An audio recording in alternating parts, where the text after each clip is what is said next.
Մի քանի օր է, ինչ թոշակառուները վայելում են իրենց ավելացած թոշակից բխող արդյունքները։ Նկատի ունենք, որ տարեցները հիմա գնում են ավելի շատ ապրանք, քան նախկինում էր։ Կարող են իրենց թույլ տալ ավելի թանկարժեք գնումներ, բայց սա միայն թղթի վրա։ Իրականում վերջին ամիսներին առաջնային սպառման ապրանքների շուկաներում, մասնավորապես սննդամթերքը էական գնաճ է գրանցել։ Վերջին հրապարակված տվյալների համաձայն գնաճը սննդի շուկայում կազմում է 7,8%։ Այնպիսի ապրանքախմբեր, ինչպիսիք են ասենք հացաբուլկեղենը ու ձավարեղենը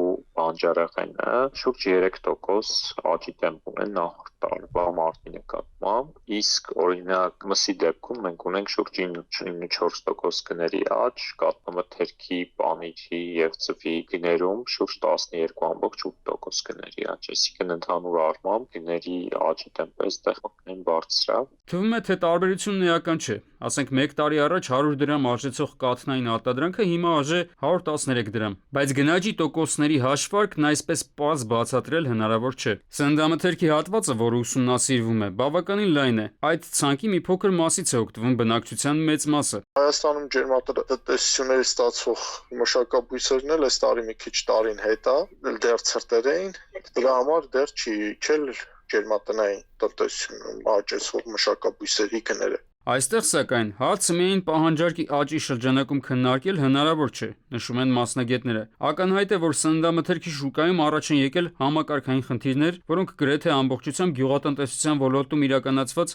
սխալ քաղաքականության արդյունքն են։ Մասնավորապես խոսքը մսի շուկայում գրանցված գնաճի մասին է։ Գնաճը կապված է խոշոր եղջերավոր անասունների դեֆիցիտի հետ, որի պատճառով Հայաստանում արդեն 4050 դրամը հատել է 3400-ից, ներկրումներ չեն անում ու դրսից ներկրվածը սառեցված միս է, իսկ հայերը հիմնականը թարմիս են օգտագործում, դա էլ նշանակություն է։ Դրա համար տեսեք խանութներում դուք սառեցրած տավարի միս գրեթե չեք տեսնում։ Կա ենթադրություն, որ մսի գինը չի նվազի, քանի որ անասնապահությունը շարունակելու է մնալ ոչ ձեռնտու բիզնեսի տեսակ։ Պատճառը հիվանդությունների տարածումն է, թանկ անասնակերը եւ բազմաթիվ այլ չլուծված խնդիրներ։ Սրանից էլ բխում է սննդամթերքի մյուս խմբի՝ կաթնամթերքի գնաճը։ Երկրում անբավարար է հումքը, կաթը։ Պարսկաստանից է ներկրվում ահագին քանակ սերուց եւ այլ տարբեր կատնային հումք, որը վերամշակվում է Հայաստանում եւ արդեն պատրաստի արտադրանքի տեսքով մտնում աշուկա ու չէր կարող այդ ազդեցությունը չունենալ։ Լոգիստիկ դժվարություններ կան, բեռնափոխադրումների գներն են բարձրացել, երբեմն ընդհատումներով է տեղի ունենում ու չէր կարող շուկայի վրա ազդեցություն չունենալ։